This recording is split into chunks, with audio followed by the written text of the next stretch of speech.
যখন আমি এখানে আসছিলাম, এখানে কৃষি দপ্তরে জানি কি একটা লেখা দেখলাম, আমি একটু একটু সময় এরকমভাবে তাকিয়ে আবার চলে আসলাম। তো সেই সেই সময়কার কথা আমার মনে পড়ে গেছে। কারণটা হচ্ছে আমি একজন বাউল, কিন্তু আমি চাষির ঘরের ছেলে। তো আমি যখন অনেক রাত্র করে যাই, তো আমার মা আমাকে বলে, বাবা যদি একটা কোনো বিপদ হয়ে যায় তুই গান বাজাটা ছেড়ে দে। তো আমি আমার মাকে না বলে কিন্তু আমি লুকিয়ে গানে চলে আসতাম। তো আজ আমার মা নেই, আমাকে এই কথাটা বলার জন্য কিন্তু আর কেউ নেই, কিন্তু একটা মা আছে যে মা আমাকে স্মরণ করিয়ে দেয় যে রাত্র কিন্তু শেষ হয়ে গেছে, তুই বাড়িতে ফিরে আস।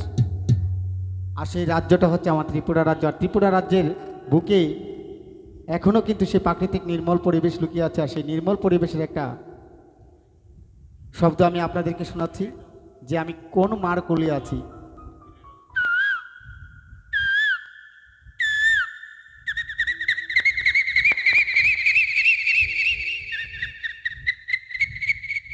কি ভালো লাগছে না? ভালো লাগছে না? আসলে ত্রিপুরা রাজ্যটাই ভালো না, কারণ এটাতে প্রাকৃতিক নির্মল পরিবেশের মধ্যে করতালি দেওয়ার মতো কিছুই নেই। ঠিক আছে, যদি ভালো না লেগে থাকে করতালি নাই দেন, আমার জন্য না, অন্তত পাখিটার জন্য তো একটা করতালি দিতে পারতেন। তারপর যখন আমি প্রভাতে সেই রামায়ণ গান গেয়ে বাড়িতে যাই, প্রথমে গিয়ে মা যাতে না জানে কষ্ট করে আমি আমার হাঁসগুলিকে খামার থেকে ছেড়ে দিই। যার বাড়িতে হাঁস পালন করেন দেখবেন হাঁস ঘাড় উঁচু করে, ঠিক একটা হাঁস আরেকটা হাঁসের সাথে ঘাড় উঁচু করে ঠিক এমন শব্দ করে।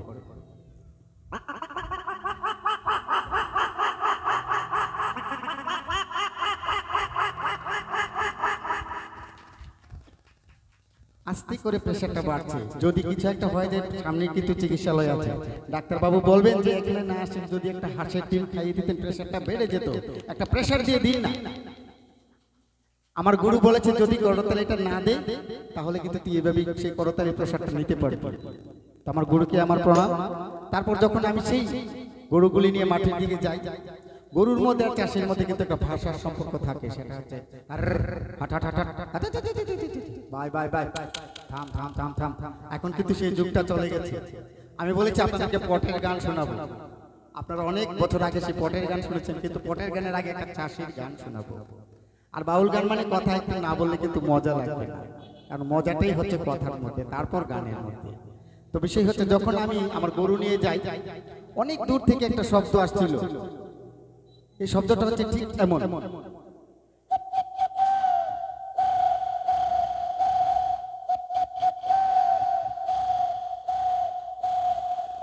যখন প্রথম এসেছিলাম তখন বলছিল বাউল গান হবে, কথা তো সত্যি। বাউল মানে রকমারি একটা কিছু করবে, আর রকমারি বাউলের কাছে রকমারি অনুষ্ঠানের অপেক্ষা রাখতেই পারেন। আমার জন্য নয়, বাউল যারা ছোট ছোট ছেলেমেয়েরা অনেক ছিল, কিন্তু তারা যদি থাকতো এখন আনন্দটা আর একটু বেশি হতো, কারণ আপনারা বড় হয়ে গেছেন, আনন্দটা সেইভাবে কিন্তু নিতে পারছেন না। যদি ছোট ছোট ছেলেমেয়েরা থাকতো খুব কিন্তু মনোযোগ সহকারে এই অনুষ্ঠানটা শুনতো। ঠিক আছে, তো তারপর যখন আমি আবার আমার গরু নিয়ে সেই পূর্ব দিকে যাচ্ছি, তখন অনেক দূর থেকে একটা ছোট্ট পাখি, এটাকে ইংরেজিতে কিংফিশার বলে, বাংলাতে মাছরাঙা। আপনারা হয়তো ভাববেন ভাই তুমি কি বাউল গান শোনাতে এসছো না হরবোলা করতে এসছো? আমি কিন্তু আগে বলেছি আমি রকমারি কিছু একটা করব। তো সেই পাখিটার শব্দ ঠিক কেমন,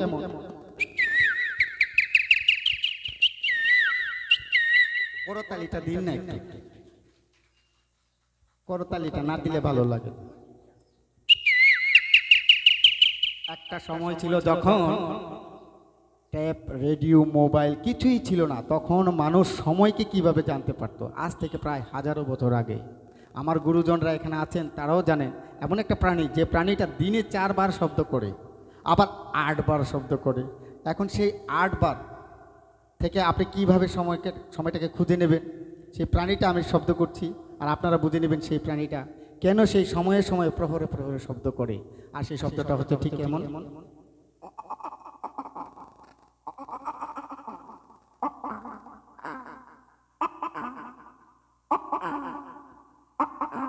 ওই শব্দটা তো আসছে না, এটা আমার জন্য নয়, ত্রিপুরা রাজ্যের প্রাকৃতিক নির্মল এবং সুন্দর পরিবেশকে টিকিয়ে রাখাটা হচ্ছে আপনাদের করতালি, এবং বাংলা লোক সংস্কৃতি এবং সনাতন ধর্মটাকে টিকিয়ে রাখা হচ্ছে আপনাদের করতালি। এটা যত পিছিয়ে যাবে ততই আমাদের মতো সাধারণ বাউলরা দিন দিন পিছিয়ে যাব। তারপর সেই একটা চাষির গান, চাষির ঘরের গান, সেই আমার ছোটবেলার গান, যখন আমি আমার গরু নিয়ে যাই তখন সেই গান।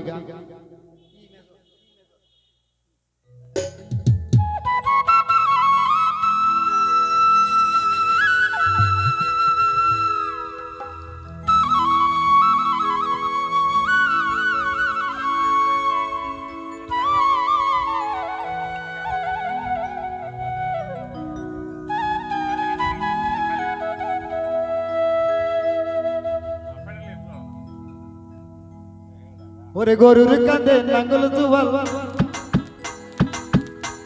ঠেলতে ঠেলতে ঠেলতে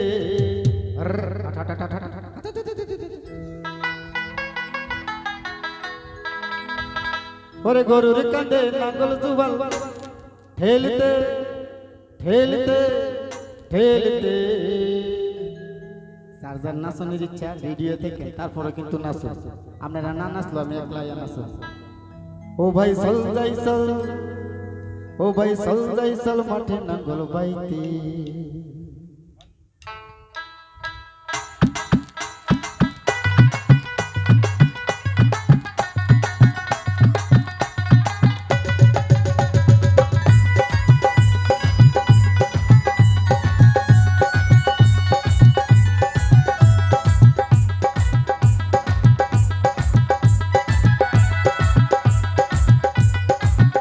ও ভাই চল যাই চল ও ভাই চল যাই চল মাঠে নাঙ্গল বাইতে ও ভাই চল যাই চল মাঠে নাঙ্গল বাইতে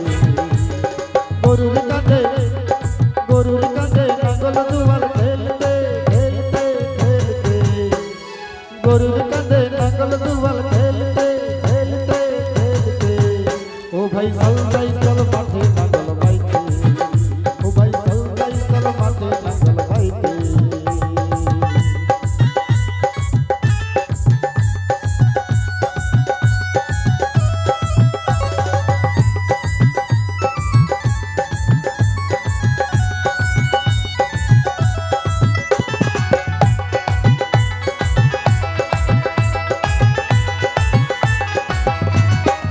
ও চাষি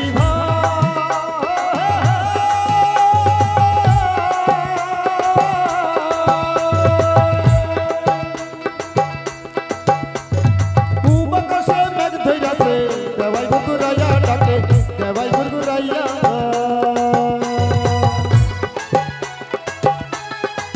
ও চাষি খুব আকাশে মেঘ ধইরাছে দেওয়াই গুরগুরাইয়া ডাকে দেওয়াই গুরগুরাইয়া